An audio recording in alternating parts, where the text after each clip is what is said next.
right, hello and welcome to today's webinar, Interviewing Essentials, Developing Effective Responses. My name is John Holste, and I am one of your career advisors in the Career Development and Fieldwork Term office. I am joined today by Rebecca Nelson, who is also a career advisor in our office. Rebecca has extensive experience working with students on preparing for interviews, and today she will be sharing some helpful information related to developing effective responses to interview questions. As a reminder, today's workshop is being recorded and participants will be able to access the recording and any related resources following the presentation. And with that, I will go ahead and turn it over to Rebecca. Thank you, John. It's a pleasure to speak to you today about interviewing. So in the time that I've worked in this field, I've probably met, one or two people who've just been naturally comfortable with interviewing. So most of us need a little bit of work on settling our nerves around interviews. And one of the best ways to do this is to know that you've done everything that you can to prepare. So today we're going to discuss what you need to do to get ready for an interview, how to create responses to questions that meet the needs of your prospective employer, and then we'll also go over some general interviewing tips along the way. To be an effective interviewer, it's important to spend some time getting ready. The interview itself is just one piece of a larger interviewing process. So let's talk about what you need to know ahead of time. Sometimes when you schedule an interview, the organization's representative that you're speaking to gives you all of the information that you need to know about the logistics of that interview, but sometimes they just don't or they forget certain pieces. And so in that case, it's helpful for you to know what to ask when you're in the process of setting up a time to conduct your interview. Obviously, you're going to need to know when you'll be meeting, but you may need to take a little bit of extra care to verify that time, especially if you're located in different time zones, which is common.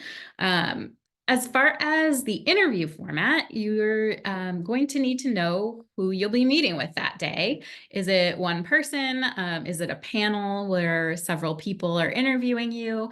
Are you interviewing in a group with other candidates? Or maybe you're in a field where you're going to be asked to give a presentation or maybe take a test of some sort. Those last two are far less common, but I personally wouldn't want to be caught off guard. So it's really best to ask about what that format of the interview is going to be and who you're going to be speaking to.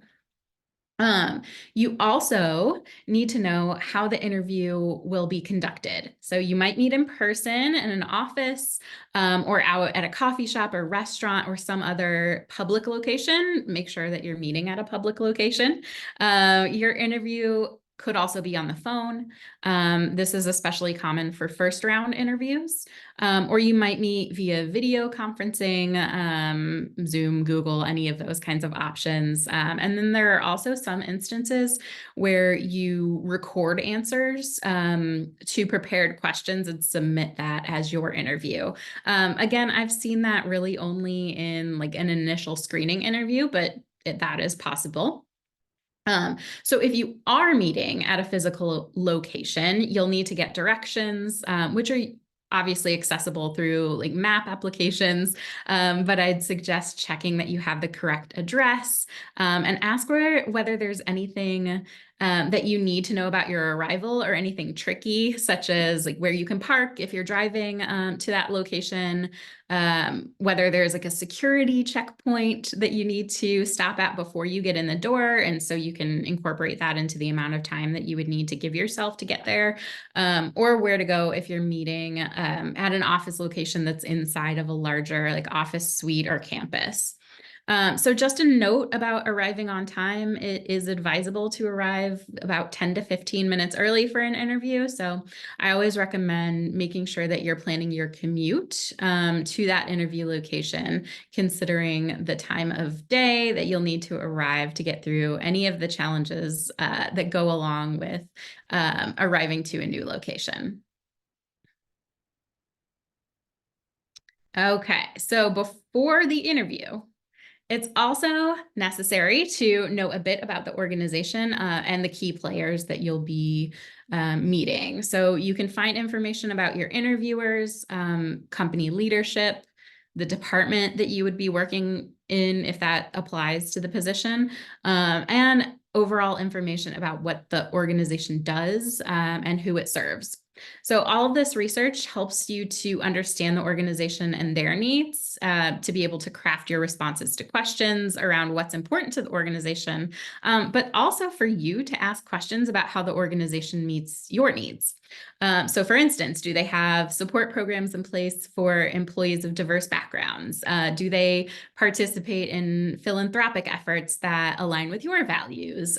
Is there team dynamic in line with the way that you like to work? So those are all things that you might want to get a little bit of information about ahead of time, or have those questions in mind so that you can ask them later. And we'll talk about that in a bit. You can, of course, do some of this research ahead of time through sites like LinkedIn or Glassdoor. If you know anyone who works at the organization, they're a fantastic resource as well. And we'll talk more about those research tools in just a second. One of the main points of an interview and the overall hiring process is being able to connect your experiences to the skills that the employer desires in an ideal candidate. So to prepare for your interview, it's also strongly advisable to review the exact skills and qualifications that the employer requested in their position description. So this is a key element in preparing for your interview, honestly, preparing for the entire job search process. I recommend getting that position description and marking it up, or creating a list of requested skills from that position description to use as potential subject matter for the interview and for what you might be asked. So like we just discussed, you could ask your contacts that are working at that organization, or maybe in similar fields who would have some insight about which skills and qualifications that people in these jobs typically have. Or you can supplement with information from some online resources as well. I've listed a couple here. ONET and the Occupational Outlook Handbook both have job profiles. So you can look up a lot of different job titles, and those profiles are each going to have a list of typical skills and tasks associated with a variety of roles. And so you can kind of glean from there which types of skills you might be asked about in an interview. Glassdoor.com is another resource. It's a testimonial site, actually, and individuals can leave reviews about their experience with either working for an organization or going through the interview process with that organization. And sometimes they even leave examples of interview questions that they were asked. So that can be very valuable if the organization of interest has a profile on Glassdoor and has some reviews on there. So this reflection on the position and its associated skills and qualifications can help you to, again, establish that really good idea of what you might be asked about during the interview. So once you've done that evaluation of what you might be asked, then you can create your qualifications list that might fit those skills that you're being asked to provide information about.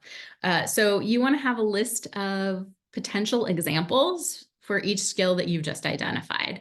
And I would recommend thinking broadly about your experiences. So you want to go through your application materials, think about classes you've taken, consider any previous experience that's not in your application materials as well. All of those are potential sources of examples of times that you've either executed or developed the skills that you would need for this role. Another piece of reflection to help you prepare for the interview is thinking about your goals.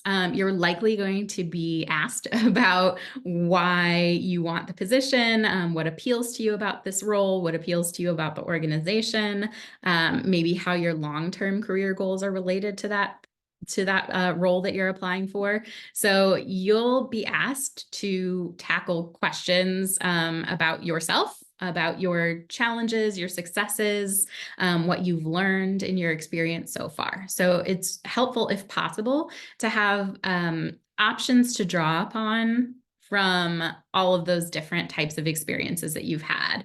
Again, this is where thinking about your background beyond just paid experience is going to help you develop a rich base of stories to draw upon in your interview.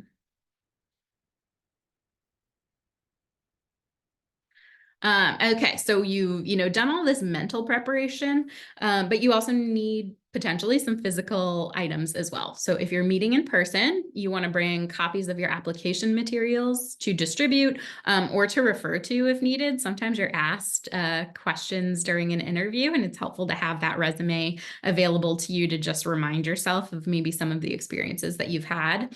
If you're meeting virtually, you can pull up, resume, cover letter, whatever you've sent to the application, or as you were applying, you can pull that up on your computer to have available to reference while you're meeting with your interviewer.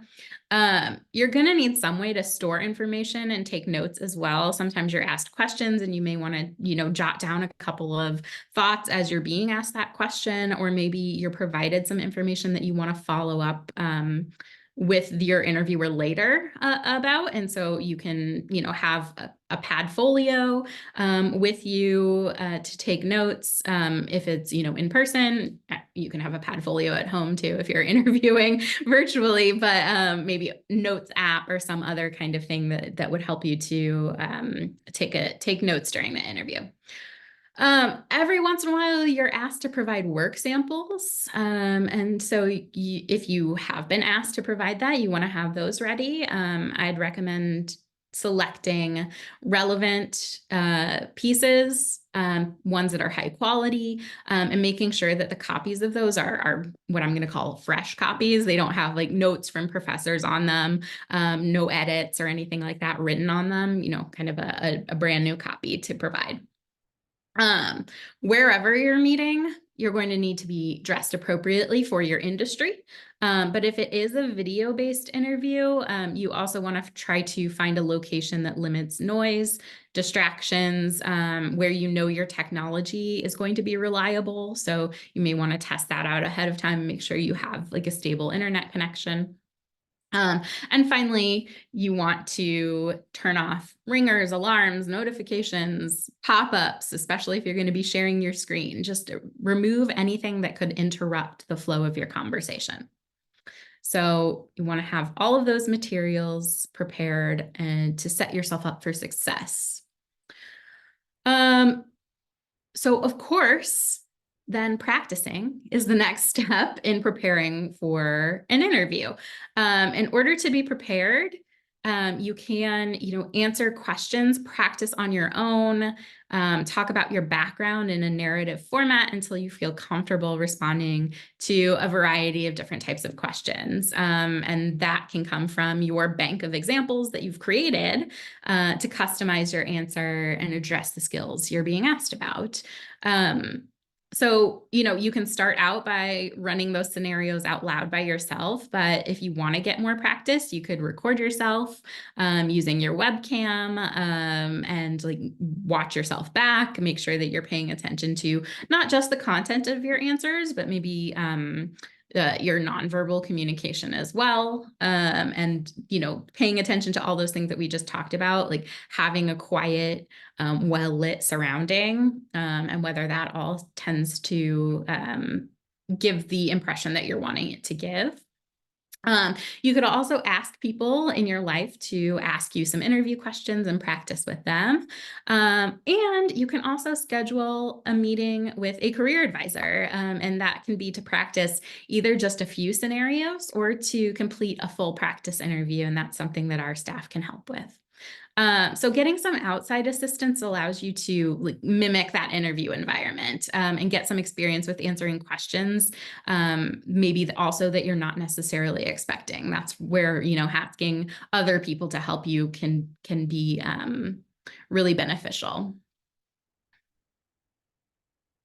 Okay. So that's a lot to do ahead of time, but it will get you in the right mindset and get you prepared to answer questions during the interview, which is what we're going to talk about next. So we've made it to the place where your actual meeting is taking place.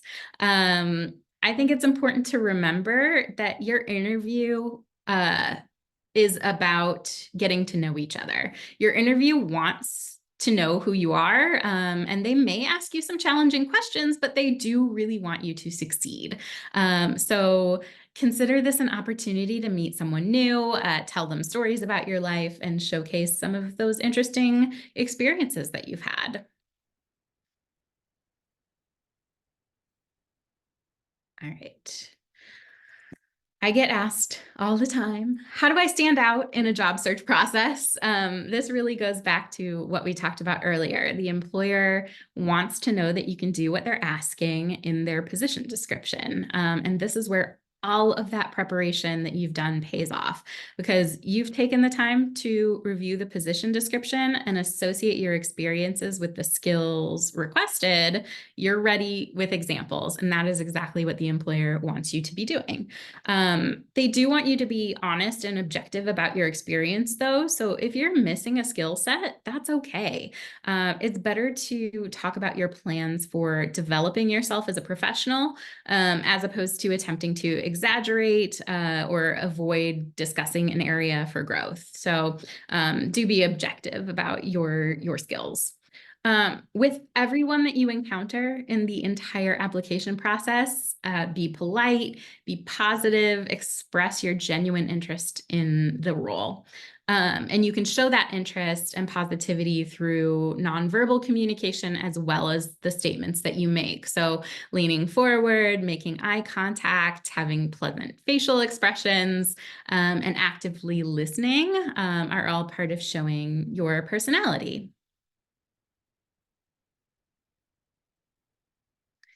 In an interview, there are generally two types of questions. The first type is focused on understanding who you are as a person and professional. And I'm calling those getting to know you questions. The other type of questions are behavioral questions. And this is where the employer is trying to determine whether you're qualified to do the job. So these are usually framed in a way that the interviewer is asking about your past behavior. So you can tell these are coming when you hear lead-ins like, tell me about a time when, or describe a situation, or, phrases like that. So when you're sort of being asked to to give a scenario, those are strong indicators that it's a behavioral question asking about a skill. Whatever the type of question you're being asked, it's really helpful to mentally pause to think about what the employer is trying to assess with that question. So if you know what kind of qualification they're wanting you to address, you can then identify an example from the bank of experiences you prepared before the interview and use that to give an example of the skill that they're asking about in the question. These are some examples of those getting to know you questions that come up frequently in interviews. These are common ones. There are more than this, but these are ones that you might experience quite a bit in interviews. Tell me about yourself. That's tell me about yourself professionally. Why did you decide to apply for this job? Why did you decide to apply at this organization? What are your strengths? What are your weaknesses? Where do you see yourself in, 5 years, 10 years, whatever X number of years they're asking you about? Again, having taken the time to think about some of these prior to the interview will really help you to be ready to answer them. And if you did the work in the preparation phase to better understand yourself and your goals, you'll already know the answer to most of these and be able to address these questions. I'm about to go over a framework for answering behavioral questions, but that framework can be applied to any of these questions as well. And I'll circle back to that. Okay. The best way to deal with behavioral questions is to create a story. And you can do that using the STAR technique. STAR stands for situation, task, action, and result. And these 4 areas help you to work your way through providing an interesting and also a comprehensive interview answer. When you hear those questions that ask you to tell a story, those behavioral lead-ins, take a quick beat and then think about framing your response in the form of STAR. So in the situation, you describe the scenario, what was going on, what was the context. Next, in the task section, you'll talk about what you needed to do in that situation. What are you being tasked with doing? For the action, you're obviously going to outline what you did, but you're going to give details. So tell the employer how exactly you tackled the challenge ahead of you. What tools did you use? Which specific kinds of thought processes did you use in that action? And finally, you're going to share the outcome of your actions in the results section of your response. If there is something quantifiable to share here, you know, have numbers or anything like that, you're welcome to include those, but that might not always be the case. So this might be something like recognition or an accomplishment or something that you learned. This framework is a good tool because I find that people tend to do one of 2 things when they're nervous in an interview. One is that they freeze. They don't know what to say. They lock up. The STAR framework allows you to know all of the points that you need to hit when you're sharing your example. And it gives you enough to talk about to give a complete answer. And then the other thing that people do when they're nervous is ramble. So if you're a rambler, the STAR framework allows you to rein in what to discuss just to the most relevant information. So I find that it's helpful in both kinds of situations. And, you know, like we were talking about at the very beginning, most people get a little nervous and need, you know, something to help give them comfort while giving responses. And this can be one of those things that allows you to know exactly what you need to discuss during an interview question. Do keep in mind that you might be asked about how you achieved a skill set, but you might also be asked how you've responded to challenging situations as well. So for those kinds of questions, you're still going to frame your answer in the terms of a skill, but you can instead discuss what you've learned or how you've improved or what you would do differently in the future to deal with that challenge. So keep both like wins and challenges in mind as you think about practicing scenarios and creating that bank of potential examples that you are going to talk about in an interview. So what if you're asked to share about a scenario that you haven't encountered? Well, STAR still works for that. So you can let your interviewers know what you think you might do in a situation. And that can be applied to almost any interviewing question. So, you know, use this as you will, but do know that it's widely applicable. Okay, let's take a look at an example. In this case, the interviewee is being asked, tell me about a time when you worked in a team setting to complete a project or task. So they're responding with an example about their volunteer research position. And so I've kind of outlined in this table, the situation, the task, the action, and result, but it can all flow together into one scenario. So last year, I was a volunteer research assistant for one of my psychology professors, Dr. Han. He had several studies going on at the same time, all on different aspects of hindsight bias. There were 3 other students volunteering with me, so that's kind of that situation. Here's the context of what was happening. Dr. Han wanted the research assistants to take charge of administering surveys to different classes, to code that data, and to create poster presentations for the different studies. He was fairly hands-off as far as directly assigning work, so we needed to figure out how to get these projects done as a group. That's the task. You're very clearly saying, here's what Dr. Han is asking me to do. We met as a group. and talked about our schedules and our strengths and who had an interest in taking on different kinds of tasks. We all wanted to do a little bit of everything to get experience, so we wound up dividing the work by study so we could go through an entire study from beginning to end, but we also put each person in charge of making sure different functions were getting done. I took the lead on coordinating the poster presentations, so I made sure that they were all done on time, proofread, and printed. Okay, so that's the action where you're not only outlining what you did as a group, but your individual contribution within that group. And then in the end, we completed 4 studies and traveled with Dr. Han to a conference presentation to present our research. I was really happy to have been able to learn so much about different aspects of research. And that's the result. So in this case, it's not really quantifiable. Well, it is. They're talking about 4 studies, but being able to say like, okay, I'm learning research. I was able to present this in a professional setting. Those are all great outcomes that is part of the scenario. So obviously I'm reading this, and so it doesn't sound quite as natural as it would in an interview where you're telling a story, but this is a good way to show how different topics can fit into the STAR scenario. So you can see, again, this is just like telling a story, but it does give the complete view and a meaningful understanding of like why you chose to take an action, what your responsibilities and actions were, and how they impacted the organization or customers or the bottom line. Whatever it is that's important for that question, you would want to make sure you're addressing in the result. So you can begin to practice shifting that list of experiences, that bank of experiences that you believe relates to the position into a STAR format.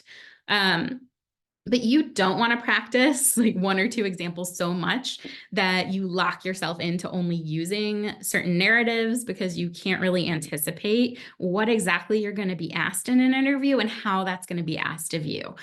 So coming up with some examples and practicing using that STAR technique allows you to have that bank of scenarios that you can draw upon and be comfortable enough with the technique to respond nimbly in that interview setting. And this is where, again, like if you're asking friends or a career advisor to ask you these questions, they can do it in a way that's that you're not anticipating when you're practicing on your own. You're creating your own questions, asking those of yourself, so you know exactly what to expect. But again, the outside assistance can allow you to mimic more of what would happen in an interview scenario and allow you to pull those examples like more quickly from your mind. As I mentioned a few minutes ago, even though that STAR technique was designed for behavioral interview questions, you can use it for any kind of interview question. So one of the common getting to know you questions that we talked about was a question like, what are your strengths? And a lot of people would just respond to that with a list. So I'm good at this, this, this. But if you want to make your response a little bit more meaningful, you could provide examples using that STAR technique. So instead of saying, I'm good at fundraising, you could say, I've been successful at fundraising. In my last job, I worked on a campaign to generate contributions, and I researched and connected with organizations who had philanthropic activity in areas similar to our organization, and I was able to raise $10,000 in goods and services. So you can work this into any type of response, and you don't have to wait to be asked to share your stories. So usually people think of an interview as being asked questions, but there's almost always an opportunity for you to ask questions in return. Remember that the interview is an opportunity for you to get to know whether you want to work for the organization as well. So they're on interview with you, and you get to understand the organization's culture and how they might meet your needs as an employee. It's not just that one-way interaction. So asking your own questions shows your interest and preparation. So I always recommend preparing at least 5 questions ahead of time. You might want to come up with more if you want to. You might not wind up asking all of the questions that you prepared as well, because there might be some topics that come up during the course of the interview that you want to ask about, and that is certainly fine as well. That's where your, taking notes comes in handy. So these are some examples of questions you might ask. What do you like best about working for this organization? So you can get a perspective from the people that are interviewing you about what they like and dislike, potentially about the organization. What are some of the challenges facing this position? Or more broadly, you could ask about challenges for the entire organization. Tell me about the team dynamic. This allows you to get to know how they work together. How would you describe your leadership role? So if you are interviewing with someone who will be a direct supervisor for you, this is a great question to understand whether you would enjoy working with their leadership. How is success measured in this role? Gives you a perspective on how you're going to be evaluated and the type of evaluation process that they have at the organization. And what should I expect next in the hiring process? We'll talk about that in a second. So I'd recommend, at least in the beginning interview stages, avoid asking questions about salary and benefits. That is something that will come up. Hopefully you'll have that information before you even apply, but sometimes that's not always the case. But usually that will come up a little bit later as far as negotiation phases of the application process. As I mentioned, that last question at the end of the interview, you always want to make sure to ask about next steps in that hiring timeline and gather necessary contact information to follow up. So that helps you to be able to have a peace of mind about what you should anticipate moving forward, and gives you clarity about some of the next types of steps you should be taking. I've included a link to an article here that also has some great questions that you can incorporate into the types of things that you might want to ask as well. Okay, so we've made it through preparation, through the actual interview and answering questions. Then you leave, but you still have a little bit of work to do to close out that experience and to follow up for next steps. After you leave the interview, I find it really helpful to go somewhere out of sight, obviously, take some notes about different topics of conversation, or, maybe some points that came up during that interview that you want to address or readdress potentially. That way, when you send a thank you note to your interviewer or interviewers, you can incorporate information that's customized to each individual, which I do recommend sending that thank you note, usually in the form of an email, within 24 hours of your interview. And then you do want to individualize it to each person that interviewed you. So you could, maybe say like, oh, I really appreciated you asking a question about this, or I wanted to address this point that you asked about, and maybe you didn't feel like you tackled it the best. So those things could all come up in the thank you note, as well as like if they shared any great tips or information, you can thank them for that as well. Finally, you should make a plan to follow up after a reasonable amount of time. And this is where that final question you asked in the interview comes in handy. So when you ask about the next steps and the timeline in the interview, you'll know how long to wait and when to make contact again. So let's say you're told you'll hear back in a week. And if that week has passed, you can then feel comfortable reaching out to your contact to see like, if any decisions have been made, or if they have any information for you at that point.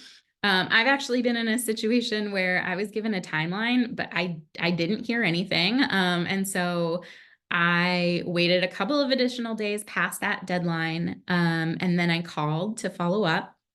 And the employer let me know that they'd just been busy and hadn't yet been able to call to tell me that they did want to hire me for an internship.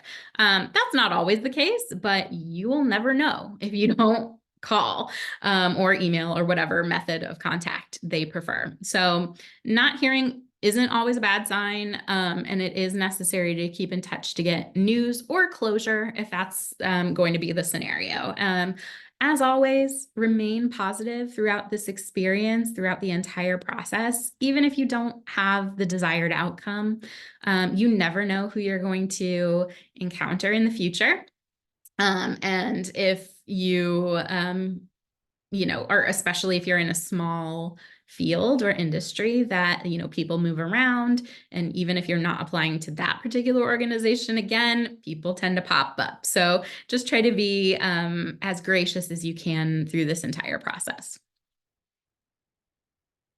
So to recap everything we've discussed today, successful interviewing is a matter of knowing yourself and the role, crafting stories to showcase your experience, and then creating an ongoing relationship with your prospective employer. If you have any questions about interviewing, or you want to schedule a practice interview with a staff member in the Career Development and Fieldwork Term office, you are more than welcome to reach out to us. You can schedule an appointment by stopping into the office, calling, emailing, using the Handshake scheduler on your browser, or there's a mobile app to schedule through Handshake as well. So lots of different ways to get in touch with us and get help with interviewing in whatever way that you want. So with that, I'll hand it back to John to wrap up. Great. Well, thank you so much, Rebecca. Thank you for that excellent presentation and information. I really appreciate the insight you shared and some of the suggestions you had, especially from at the top of the hour. You mentioned kind of that question that you frequently get from students about kind of settling those nerves. And I think the universal way to kind of accommodate that, to overcome that, is to really be as prepared as possible, and to make sure, as you mentioned, that you've done everything you can to prepare for the interview. Just great points all around. I also just wanted to remind our viewers that recording of today's presentation will be made available to all students who register for the event. And additionally, we have an array of helpful resources in a few different areas. So we have them on our office's Linktree page. We also have them on our website, and then on the intranet page as well, and the resource library and Handshake as well. And I echo your sentiments, Rebecca, about connecting with a career advisor from our office. We are here to help you however we can, and in whatever ways we can, to help you achieve whatever goals you have. So don't be a stranger. Feel free to connect with us. And with that, I'll say thank you again, Rebecca, and thank you all for joining today's event. Thank you, John.